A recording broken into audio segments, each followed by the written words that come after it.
welcome back to my YouTube channel. If you are new here, my name's Hayley and I have a 17-month-old baby boy called Joel. He actually turned 17 months today, and I'm also 16, nearly 17 weeks pregnant tomorrow with baby number 2. So this is going to be my 16-week pregnancy update for you all. I didn't actually document my pregnancy journey with Joel because I didn't do YouTube back then, so I'm really excited to share this journey with all of you guys.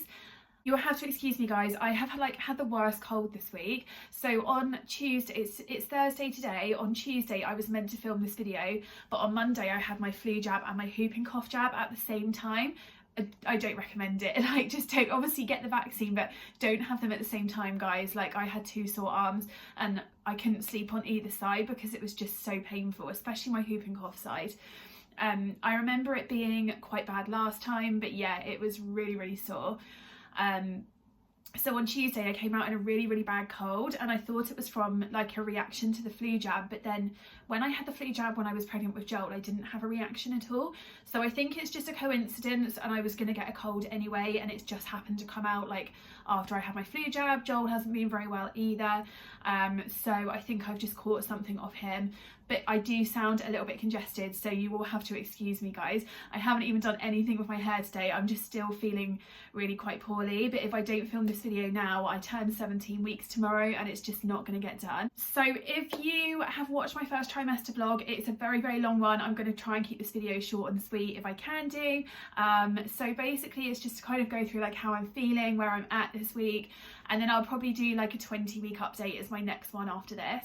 So with regards to sickness and nausea, so with Joel, I didn't really have any sickness at all, to be honest. It was just nausea. I was never actually sick, and it stopped at pretty much 13 weeks on the dot.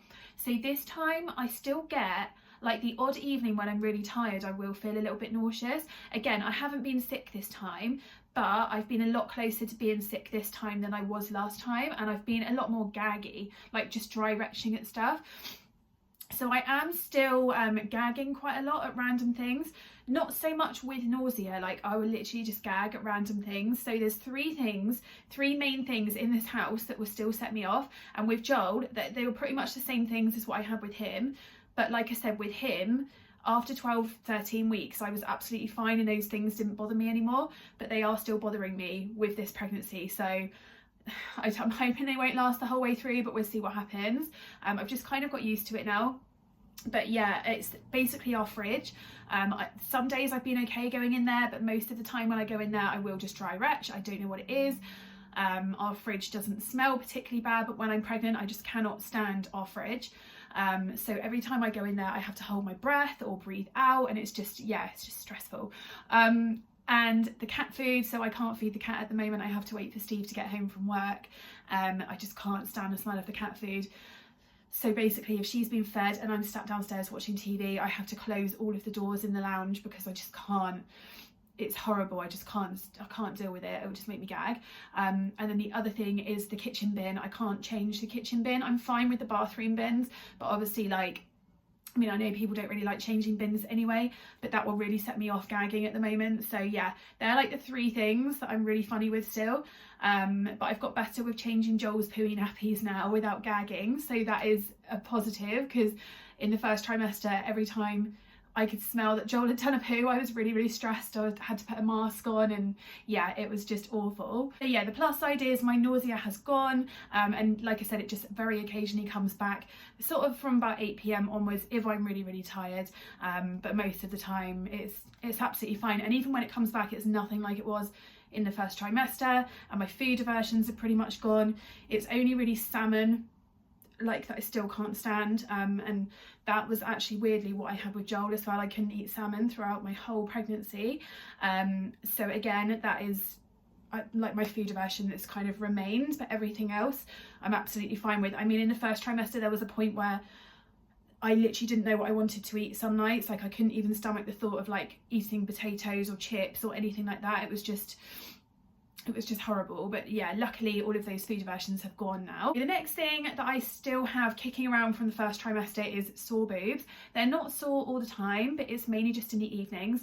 So I have heard that your like hormone levels are higher in the evenings. That's probably why I get a bit nauseous when I'm tired, and things like that. But yeah, my boobs in the evenings are still quite sore, and with my first pregnancy I didn't have that past sort of 12-13 weeks, so yeah, that's a different thing for me this time around. And they are also starting to feel quite a lot bigger as well. So with my first pregnancy, they got really big straight away, and then they kind of shrunk for the second trimester, but this time they didn't really grow that much at the start, and it's kind of like since I've hit the second trimester that they've started getting bigger. So again, that is something different that I've had this time around. The other thing that's kind of really annoying me, still kicking about from the first trimester, is like an on and off stomach upset. So I suffer from IBS anyway, which I control with like Imodium when I need to and things like that. It's not really bad. I probably just take like 1 dose of it a week and then I'll be absolutely fine like all week.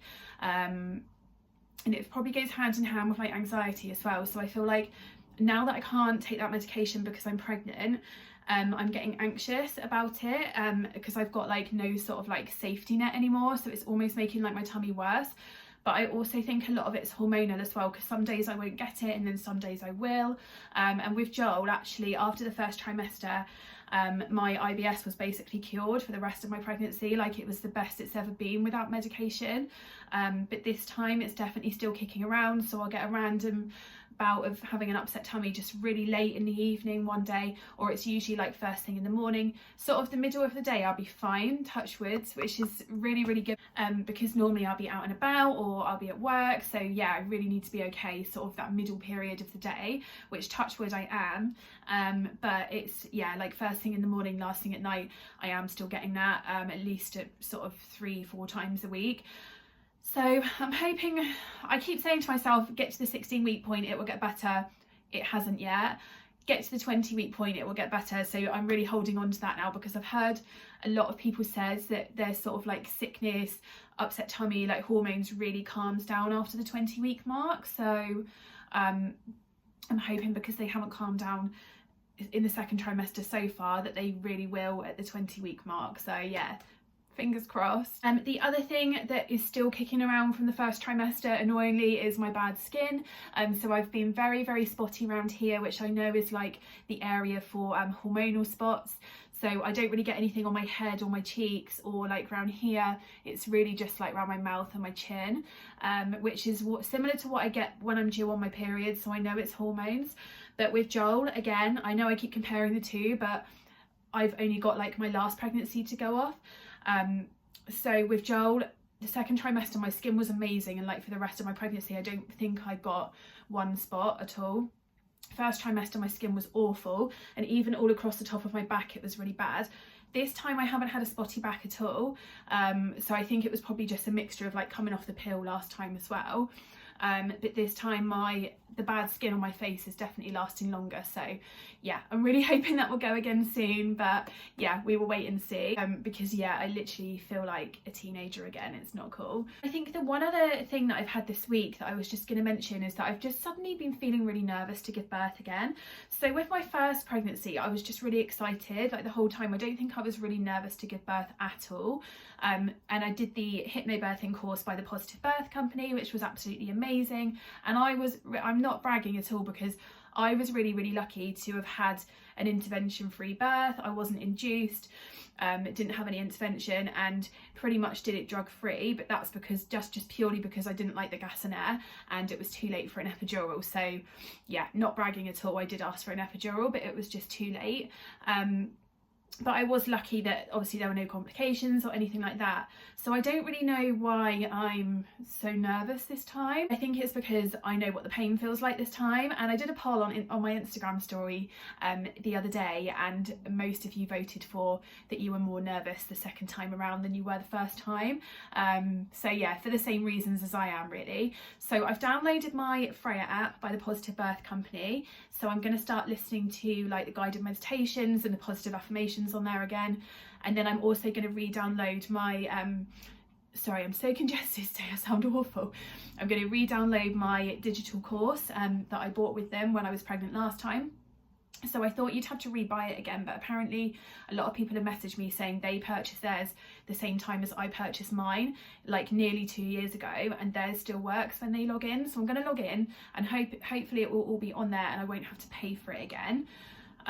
So yeah, I'm going to start working through those videos and just kind of like refreshing myself. It really put me in like a positive mindset last time, and obviously because of COVID I was on my own for quite a lot of it, so I'm hoping it won't be like that come May. But if it is, like, at least this time I'm kind of expecting it from the outset of pregnancy, whereas last time I started my pregnancy before COVID. So to have it suddenly, like, to suddenly be faced with giving birth alone was really quite hard when I didn't plan for my pregnancy to be during a pandemic. Whereas this time, like, I kind of know that it's coming, so I'm like, well, if he's allowed in the whole time, then great. If he's not, like, at least I know that he's not going to be, like, I'm not preparing for him to be allowed in, and we just kind of deal with it when it comes to it. But yeah, if I can start watching those videos again and hopefully get myself back into that positive mindset, because I feel like when your partner isn't there the whole time, you can start to like lose control as the pain gets worse and worse.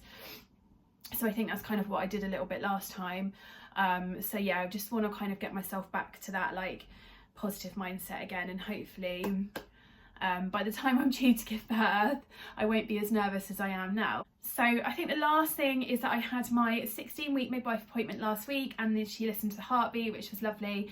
Baby sounding nice and healthy, and I've got a little clip of the heartbeat from that midwife appointment, so I'm just going to quickly insert it here so you can have a little listen. And it honestly, it was the same like room, the same bed that I used to go on when I had my appointments with Joel, so it literally felt so weird being back there, because the appointments like that aren't scans are usually out in the community, so I have to go to like the children's centre at the community centre up the road from me, and that's where I went with Joel as well. So yeah, it was literally like the same room, the same bed, and it was so weird being there with like Joel in the room with me, because I thought last time I was here I was listening to like his heartbeat and not this little baby's. It's just really surreal, just can't believe it. But yeah, I'll insert a little clip of the heartbeat here.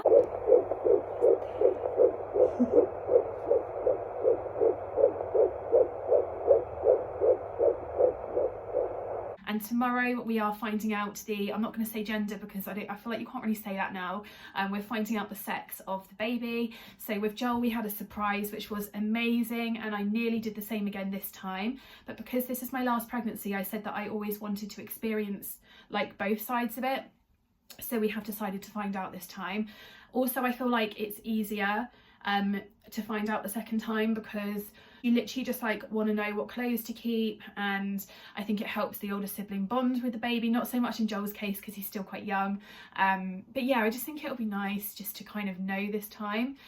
So we were going to do a gender reveal party, but we just decided that we couldn't be bothered with a big party. We did a big party for Joel's first birthday, and it's the wrong kind of time of year for a party. We can't fit everyone in the house who we'd want to invite, so we'd have to have like a marquee in the garden like we did with Joel's birthday. But it's not summer anymore, so Joel's birthday was great. It was sunny, everyone was outside, but it's winter, people are going to be freezing.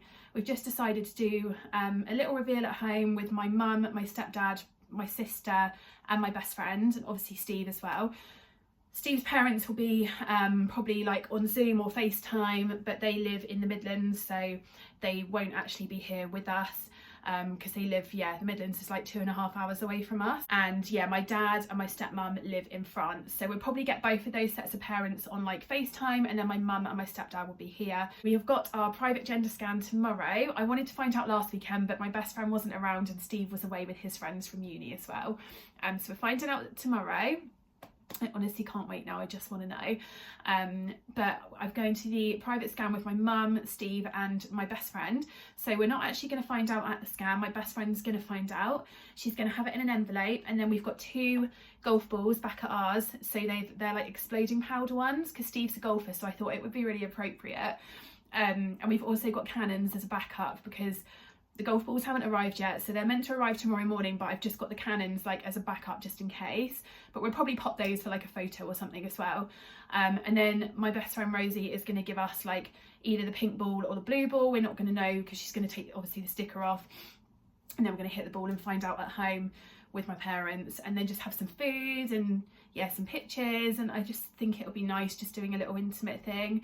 I think as much as I would have loved to have had a party, I think with your second it's just so different. Like, you've kind of done the baby shower thing with your first and you're just kind of like, I just can't be bothered this time around. I just don't really have time to plan anything, or yeah. So I've done a nice little setup downstairs. Obviously I'm going to vlog it, so the next video that goes live after this will be my gender reveal.